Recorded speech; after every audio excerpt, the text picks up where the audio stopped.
Hello my dear students. आज शुरू करते हैं क्लास 10 साइंस और chapter 1 chemical reactions and equations. और हमारा टॉपिक चल रहा है टाइप्स ऑफ केमिकल रिएक्शंस। तो दो टाइप मैं अपनी पहली वीडियो में आपको बता चुका हूँ। उसमें आपका जो फर्स्ट था वो था कॉम्बिनेशन रिएक्शन, सेकंड था डिकम्पोजिशन रिएक्शन, और आज शुरू करते हैं थर्ड डिस्प्लेसमेंट रिएक्शंस। तो डिस्प्लेसमेंट रिएक्शन जैसे कि इसके नाम से पता चलता है कि ये इसमें क्या होता है, डिस्प्लेसमेंट होता है। कौन डिस्प्लेस करता है, किसको डिस्प्लेस करता है, ये हम इसी टाइप में जानेंगे। तो इसके लिए एक छोटी सी एक्टिविटी है 1.9, उसको जान लेते हैं पहले। इसमें क्या है एक्टिविटी में, take 3 iron nails and clean them by rubbing with sand paper. 3 iron nail लेते हैं और उसको सैंड पेपर से रब करके अच्छे से क्लीन कर लेते हैं। Take 2 test tubes marked as A and B. 2 test tube लेते हैं जिन पे ए और बी मार्क कर देते हैं। In each test tube take about 10 ml copper sulphate solution. और हर किसी में दोनों टेस्ट ट्यूब में 10 ml कॉपर सल्फेट सोल्यूशन लेना है। टाई 2 आयरन नेल्स, दोनों आयरन नेल्स को बांध देते हैं विद अ थ्रेड, एक धागे से। And immerse them carefully in copper sulphate solution in a test tube B for 20 minutes. और क्या करते हैं, उनको इमर्ज कर देते हैं, उनको डुबो देते हैं। किसमें, केयरफुली, सावधानी से। किसमें डुबोते हैं, कॉपर सल्फेट सॉल्यूशन में। इन टेस्ट ट्यूब बी के अंदर फॉर अबाउट 20 मिनट्स, लगभग 20 minutes. Keep 1 iron nail aside for comparison. जो आयरन नेल जो होती है उनमें से एक को कंपेरिजन के लिए एक साइड रख देते हैं। आफ्टर 20 मिनट्स, 20 मिनट के बाद क्या होता है, take out the iron nails from the copper sulphate solution. Copper sulphate solution से 20 मिनट के बाद उस आयरन नेल को क्या करते हैं, अलग कर देते हैं, बाहर निकाल लेते हैं। Compare the density of the blue colour of copper sulphate solutions in test tubes A and B. दोनों में फिर क्या करते हैं, कंपैरिजन करते हैं। Also compare the colour of the iron nails dipped in copper sulphate solution with one kept aside. और उसके साथ भी कंपैरिजन करते हैं जो हमने एक साइड रख दी थी। तो ये पूरा सेटअप है इसमें, इस तरीके से ये डायग्राम के थ्रू भी इसको देख सकते हैं। अब आगे बढ़ते हैं। आगे भी यही एक्टिविटी है, इसी का डायग्राम है ये वाला भी। और इसको अब थोड़ा सा केमिकल रिएक्शंस के हिसाब से देखते हैं कि किस तरीके से केमिकल रिएक्शन हो, जो हमारा ऑब्जर्वेशन है उसको देखते हैं। Why does the iron nail become brownish in colour. तो जो आयरन नेल जो होती है वो ब्राउनिश कलर की क्यों हो जाती है। And the blue colour of copper sulphate solution fade. और जो ब्लू कलर जो होता है कॉपर सल्फेट सॉल्यूशन का, वो फेड क्यों हो जाता है, वो कम गहरा क्यों हो जाता है। The following chemical reaction takes place in this activity. इस एक्टिविटी में जो केमिकल रिएक्शन होती है उसको इक्वेशन के रूप में इस तरीके से देखते हैं। आयरन रिएक्ट करता है कॉपर सल्फेट से और क्या फॉर्म करता है, आयरन सल्फेट एंड कॉपर। यानी यहाँ पर डिस्प्लेसमेंट की अगर हम बात करते हैं तो डिस्प्लेसमेंट को और अच्छे से समझने के लिए ये होता है कि जो ज़्यादा रिएक्टिव जो एलिमेंट होता है वो अपने से कम रिएक्टिव एलिमेंट को डिस्प्लेस कर देता है उसके कंपाउंड से। तो यहाँ हम कंपेयर कर रहे हैं किसकी, आयरन और copper. Iron is more reactive than copper. तो क्या करता है, आयरन कॉपर को डिस्प्लेस कर देता है। क्या करके देखिए, आप राइट साइड में देखिए जहाँ प्रोडक्ट बना हुआ है कॉपर अलग लिखा हुआ है। आयरन ने रिएक्ट किया कॉपर सल्फेट के साथ में और क्या बनाया, आयरन सल्फेट बनाया और कॉपर को डिस्प्लेस कर दिया। डिस्प्लेस केवल वही एलिमेंट कर सकता है दूसरे को जो ज़्यादा रिएक्टिव होता है। अगर आयरन ज़्यादा रिएक्टिव नहीं होता कॉपर को तो कॉपर को डिस्प्लेस नहीं कर पाता। इन दिस रिएक्शन, इस रिएक्शन में आयरन हैज डिस्प्लेस्ड और removed another element copper from copper sulphate solution. जैसे कि मैंने अभी बताया, this reaction is known as displacement reaction. इसी रिएक्शन को डिस्प्लेसमेंट रिएक्शन भी कहते हैं। एक और एग्जांपल लेते हैं इसमें। जिंक रिएक्ट करता है कॉपर सल्फेट के साथ में और क्या बनाता है, जिंक सल्फेट और कॉपर को डिस्प्लेस कर देता है। यहाँ भी देखिए जिंक और कॉपर दोनों में कंपैरिजन करते हैं तो जिंक ज़्यादा रिएक्टिव होता है कॉपर से, इसलिए क्या करता है, कॉपर सल्फेट से कॉपर को डिस्प्लेस कर देता है, अलग कर देता है। एक और एग्जांपल है, लेड रिएक्ट करता है कॉपर क्लोराइड के साथ में और क्या बनाता है, लेड क्लोराइड, और कॉपर को ये भी डिस्प्लेस कर देता है। तो कंपैरिजन किस किस में हो रहा है, यहाँ पे भी लेड और कॉपर में। तो लेड जो होता है कॉपर से ज़्यादा रिएक्टिव होता है, इसलिए लेड कॉपर को डिस्प्लेस कर सकता है। तो इसके बारे में लिखा है कि zinc and lead are more reactive elements than copper. Zinc और लेड दोनों ही क्या होते हैं, कॉपर से ज़्यादा रिएक्टिव होते हैं। They displace copper from its compound. तो वो क्या कर देते हैं, दोनों जिंक और लेड कॉपर को उसके कंपाउंड से डिस्प्लेस कर देते हैं। एक और अभी आता है इसके बाद में डिस्प्लेसमेंट रिएक्शन, आपने समझ लिया। अब आता है डबल डिस्प्लेसमेंट रिएक्शन। तो डबल डिस्प्लेसमेंट रिएक्शन में क्या होता है, पहले एक्टिविटी देखिए 1.10। Take about 3 ml of sodium sulphate solution in a test tube. एक टेस्ट ट्यूब में 3 ml के करीब क्या लेते हैं, सोडियम सल्फेट सॉल्यूशन लेते हैं। इन अनदर टेस्ट ट्यूब, दूसरी टेस्ट ट्यूब में take about 3 ml of barium chloride, 3 ml barium chloride लेते हैं, barium chloride solution. Mix the two solutions, दोनों सॉल्यूशंस को मिक्स कर देते हैं। व्हाट डू यू ऑब्जर्व, इसमें आप क्या ऑब्जर्व करते हैं। देखिए ये इसका डायग्राम है, इस डायग्राम में इस तरीके से दोनों सॉल्यूशंस को मिक्स कर देते हैं, मिला देते हैं एक दूसरे में। यू विल ऑब्जर्व, आप इसमें क्या ऑब्जर्व करेंगे, दैट अ वाइट सब्सटेंस, कि एक वाइट सब्सटेंस जो होता है which is insoluble in water, जो वाटर में इंसोल्यूबल है, यानी इंसोल्यूबल का मतलब होता है जो वाटर में घुलता नहीं है, इज़ फॉर्म्ड, वो उसमें बना है। This insoluble substance formed is known as precipitate. और ये जो इंसोल्यूबल सब्सटेंस टेस्ट ट्यूब में बनता है, जो बॉटम में नीचे की तरफ बैठ जाता है, उसको कहते हैं प्रिसिपिटेट। एनी रिएक्शन, अब ये प्रिसिपिटेशन रिएक्शन की डेफिनेशन है, इसको मार्क कर लीजिएगा। एनी रिएक्शन, किसी भी रिएक्शन में दैट प्रोड्यूसेस अ प्रिसिपिटेट, जिस रिएक्शन में एक प्रिसिपिटेट बनता हो, can be called a precipitation reaction, उसे प्रिसिपिटेशन रिएक्शन कहते हैं। इक्वेशन देखिए क्या है, सोडियम सल्फेट रिएक्ट करता है बेरियम क्लोराइड से, जैसे कि एक्टिविटी हमने अभी देखी, उसमें दोनों के सॉल्यूशन थे, और जब इन दोनों को आपस में मिलाया जाता है तो मिलाने के बाद में देखिए यहाँ पर एक्सचेंज हो गए आयंस, जो बैरियम था वो सल्फेट के साथ चला गया और जो सोडियम था वो बैरियम के साथ चला गया, सॉरी क्लोरीन के साथ में। तो ये क्या बना, बैरियम सल्फेट और सोडियम क्लोराइड। यहाँ दोनों के ही जो आयंस है वो एक्सचेंज हो गए, और दोनों के आयंस का एक्सचेंज होना ही किस बात को इंडिकेट करता है कि रिएक्शन कैसी है, इसको बोलते हैं डबल डिस्प्लेसमेंट रिएक्शन। तो डबल डिस्प्लेसमेंट रिएक्शन में व्हाट कॉजेज दिस, ये किस कारण से होता है। The white precipitate of barium sulphate is formed by the reaction of sulphate and barium, दोनों के रिएक्शन से, सल्फेट और बैरियम और सल्फेट दोनों के रिएक्शन से ये प्रिसिपिटेट बनता है, जिसका नाम है barium sulphate. The other product formed is sodium chloride which remains in the solution. दूसरा प्रोडक्ट क्या है, सोडियम क्लोराइड, जो सॉल्यूशन के अंदर बचा हुआ रह जाता है।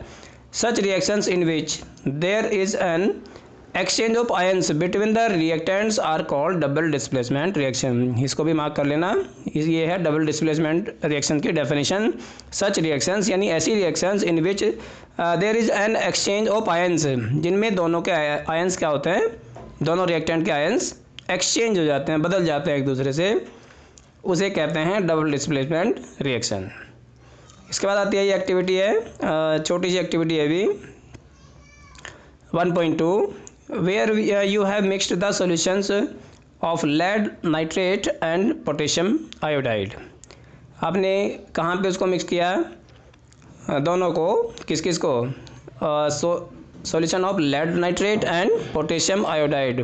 what was the color of the precipitate formed, इसमें जो precipitate बना उसका कलर कैसा था। can you the name of compound precipitated, क्या आपने उसके नाम, जो कंपाउंड है जो उसमें फॉर्म हुआ है उसको नाम दिया। Right a balanced chemical equation for this reaction, इस रिएक्शन के लिए जिस तरीके से आप बिल्कुल ऊपर की एक्टिविटी थी उसी तरीके से इस एक्टिविटी को करके उसके लिए केमिकल रिएक्शंस भी, इक्वेशन भी लिख सकते हैं। It is also a double displacement reaction, और आपको ये भी बताना है साथ में कि ये डबल डिस्प्लेसमेंट रिएक्शन है या नहीं है।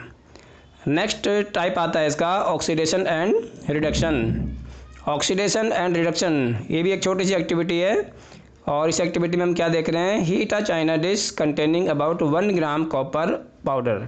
ये 1 ग्राम कॉपर पाउडर को किस में लेते हैं, चाइना डिश में लेते हैं। व्हाट डू यू ऑब्जर्व, अब देखिए यहाँ है ये चाइना डिश में, एक चाइना डिश ली, उस चाइना डिश में क्या लिया, कॉपर का पाउडर लिया इसके अंदर, और उसको हीट करते हैं। हीट करने के बाद क्या होता है, the surface of copper powder becomes coated with black copper oxide. जो सरफेस जो होता है कॉपर पाउडर का वो कैसा हो जाता है, ब्लैक हो जाता है, ब्लैक कोटिंग उसके ऊपर आ जाती है। Why has this black substance formed, ये ब्लैक सब्सटेंस क्यों बना, this is because oxygen is added to copper and copper oxide is formed, क्योंकि ऑक्सीजन जो होती है वो ऐड की जाती है किसमें, कॉपर के साथ में, और क्या बनता है, कॉपर ऑक्साइड, जिसकी वजह से ये ब्लैक कोटिंग हो जाती है। इक्वेशन क्या है इसकी, Cu+O2 हीट करेंगे, गर्म करेंगे इसको, तो कॉपर ऑक्साइड बनेगा। If hydrogen gas is passed over this heated material copper oxide the black coating on the surface turns brown. अगर हाइड्रोजन गैस पास की जाती है उससे और गर्म की जाती है उसके ऊपर से, तो क्या हो जाता है, उसका जो रंग होता है, उसका जो कलर होता है ब्लैक से ब्राउन में कन्वर्ट हो जाता है। At the reverse reaction takes place, यदि जो रिएक्शन जो होती है इसको उल्टा कर दिया जाए, एंड कॉपर इज ऑब्टेन्ड, और कॉपर प्राप्त होता है, इसमें ऑब्टेन्ड होता है। इसके बाद आता है कॉपर ऑक्साइड प्लस H2। अगर कॉपर ऑक्साइड में अगर हाइड्रोजन से रिएक्ट कराएं और उसको गर्म करें तो क्या बनता है, कॉपर और वाटर बनता है, वाटर की ड्रॉपलेट्स उसमें आ जाती है। ये पास सब्सटेंस गेन्स ऑक्सीजन। अब ये समझने की चीज़ है क्योंकि इसी के अंदर आती है इसकी डेफिनेशन। यदि एक सब्सटेंस होता है गेन करता है ऑक्सीजन को ड्यूरिंग अ रिएक्शन, किसी भी रिएक्शन के दौरान अगर कोई भी सब्सटेंस ऑक्सीजन को गेन कर रहा है, it is said to be oxidised. क्या कहेंगे उसको कि ये ऑक्सीडाइज हुआ है। If a substance loses oxygen, यदि कोई सब्सटेंस ऑक्सीजन का लॉस करता है ड्यूरिंग अ रिएक्शन, एक रिएक्शन के दौरान, it is said to be reduced, तो उसे क्या कहेंगे कि इसमें से ऑक्सीजन रिड्यूस हो गई है। During this reaction the copper oxide is losing oxygen and being reduced, the hydrogen is gaining oxygen and being oxidized। अब देखिए क्या है, इसी रिएक्शन के दौरान जो कॉपर ऑक्साइड है वो क्या करता है, अपने ऑक्सीजन को लॉस कर देता है, और हाइड्रोजन क्या करता है, ऑक्सीजन को गेन करता है, इसलिए हाइड्रोजन ऑक्सीडाइज हो जाता है, और इसका कॉपर ऑक्साइड का क्या हो जाता है, रिडक्शन हो जाता है। इन अदर वर्ड्स, दूसरे शब्द में ये भी कह सकते हैं कि वन रिएक्टेंट गेट्स ऑक्सीडाइज्ड, इसमें से एक रिएक्टेंट ऑक्सीडाइज हो गया, while the other gets reduced, और दूसरा रिएक्टेंट क्या हो गया, रिड्यूस हो गया ड्यूरिंग रिएक्शन के दौरान। Such reactions are called oxidation reduction reactions, या फिर उसको रेडॉक्स रिएक्शन भी कहा जाता है। अब देखिए ये इक्वेशन है नीचे, इसमें कॉपर ऑक्साइड रिएक्ट कर रहा है हाइड्रोजन के साथ में, तो आप देख रहे होंगे राइट साइड में कॉपर अलग हो जाता है, कॉपर से ऑक्सीजन हट जाती है, सिर्फ कॉपर बचता है, ऑक्सीजन इसमें से हट गई। इसका मतलब क्या हुआ कि कॉपर ऑक्साइड का रिडक्शन हो गया, जिसमें से अगर ऑक्सीजन हटती है तो उसका रिडक्शन हो जाता है। और ऊपर देखिए हाइड्रोजन ऑक्सीडेशन, उसका हाइड्रोजन का ऑक्सीडेशन हो रहा है, क्यों, क्योंकि हाइड्रोजन के साथ में ऑक्सीजन जुड़ गई।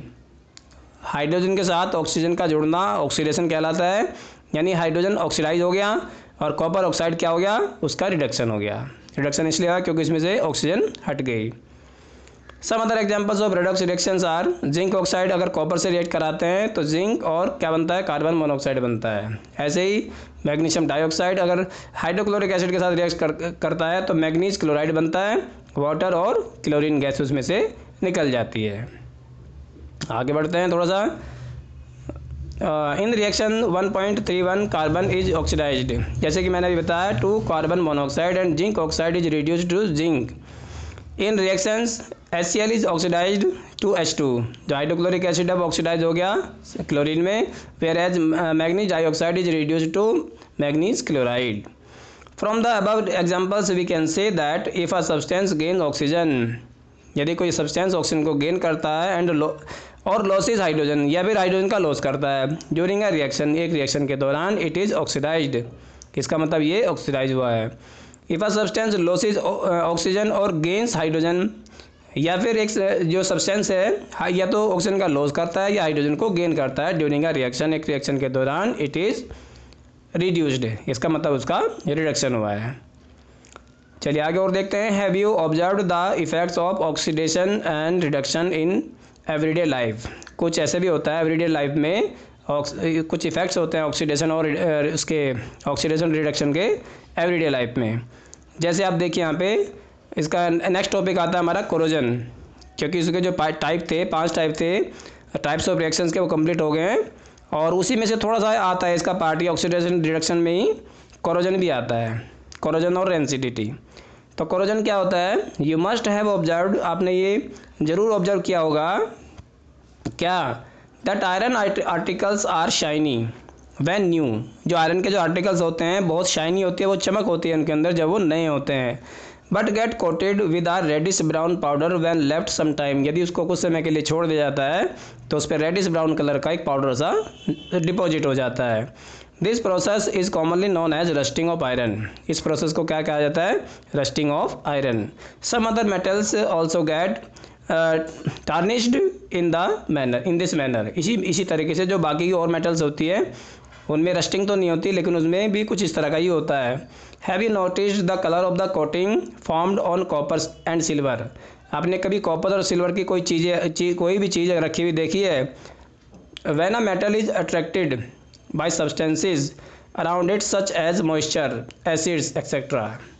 जब भी ये जितनी मेटल्स होती है, जब भी वो मॉइस्चर या फिर एसिड के कांटेक्ट में आती है, it is said to corrode. ये क्या हो जाती है? ये कोरोड हो गई है। And this process is called corrosion, और इसी प्रोसेस को कोरोजन कहा जाता है। The black coating on silver, आपने देखा होगा सिल्वर जो होती है उस पर ब्लैक कोटिंग आ जाती है। And a green coating on copper, और कॉपर पे ग्रीन कोटिंग आ जाती है। Are other examples of corrosion, ये भी कोरोजन के कुछ एग्जाम्पल्स हैं।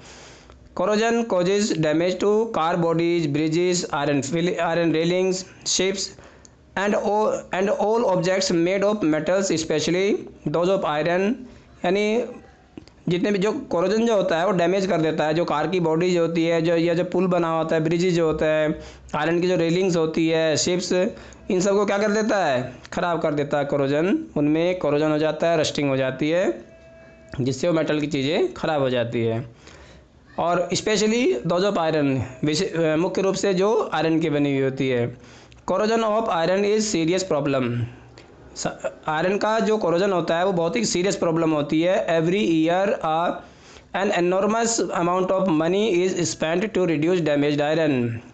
यानी जो डैमेज्ड आयरन जो होता है उसको रिप्लेस करना पड़ता है। हर साल बहुत सारा जो अमाउंट होता है, बहुत सारा जो पैसा होता है उस पर खर्च हो जाता है। You will learn more about corrosion in chapter 3, और चैप्टर 3 में आप इसके बारे में और डिटेल में जानेंगे। इसके बाद हमारा एक टॉपिक और बचता है लास्ट में, rancidity. Have you ever tested और स्मेल दैट फैट और oil containing food materials left for a long time? यदि तेल या तेल से, चिकनाई से जो बनी चीज़ें होती है, अगर उसको लंबे समय तक रख दिया जाता है तो क्या होता है? तब उसकी जो स्मेल होती है, उसका जो टेस्ट होता है वो चेंज हो जाता है, बदल जाता है। When fats and oils are oxidised, जब फैट और ऑयल ऑक्सीडाइज होते हैं, दे बिकम रेंसिड, वो कैसे हो जाते हैं? रेंसिड हो जाते हैं। Their smell and taste change, उनकी स्मेल और उसका जो टेस्ट होता है वो भी बदल जाता है। Usually substances which prevent oxidation, या एंटीऑक्सीडेंट्स भी कहते हैं, are added to food containing fats and oil. आमतौर पर क्या होता है? सब्सटेंसेज विच प्रिवेंट ऑक्सीडेशन, जो ऑक्सीडेशन को रोकते हैं, उनको एंटीऑक्सीडेंट्स भी कहते हैं। वो मिला दिए जाते हैं किसमें? Food containing fats and oil, ऐसे फूड में जो फैट और ऑयल को कंटेन करता है। Keeping food in airtight containers help to slow down oxidation, या फूड को किस में रखा जाता है? जो एयर टाइट कंटेनर्स जो होते हैं उसके अंदर रखा जाता है, ताकि ऑक्सीडेशन का जो प्रोसेस होता है उसको स्लो किया जा सके। Do you know that chips manufacturers usually plug bags of chips with gas such as nitrogen to prevent the chips from getting oxidized। आपने देखा होगा जो चिप्स वगैरह होते हैं वो पैक में आते हैं, और उन पैक में क्या होता है? अंदर नाइट्रोजन गैस भरी हुई होती है। अब नाइट्रोजन गैस क्यों भरी हुई होती है इसके अंदर? क्योंकि नाइट्रोजन जो होती है बहुत ही इनएक्टिव गैस होती है, जिसको हम इनर्ट गैस भी कहते हैं। तो नाइट्रोजन जो होती है वो ऑक्सीजन बाहर निकाल दी जाती है इसमें से, और नाइट्रोजन को रखा जाता है अंदर, जिससे ऑक्सीडेशन का प्रोसेस जो होता है वो स्लो हो सके। बिल्कुल बंद नहीं होता, लेकिन प्रोसेस कैसा हो जाता है? स्लो हो जाता है, जिससे वे लंबे टाइम तक ख़राब नहीं होती। तो ये हमारा चैप्टर यहाँ पे कंप्लीट हो जाता है, और आगे के जो भी चैप्टर्स होंगे उनकी वीडियो देखने के लिए हमारे चैनल में हमारे साथ बने रहिए।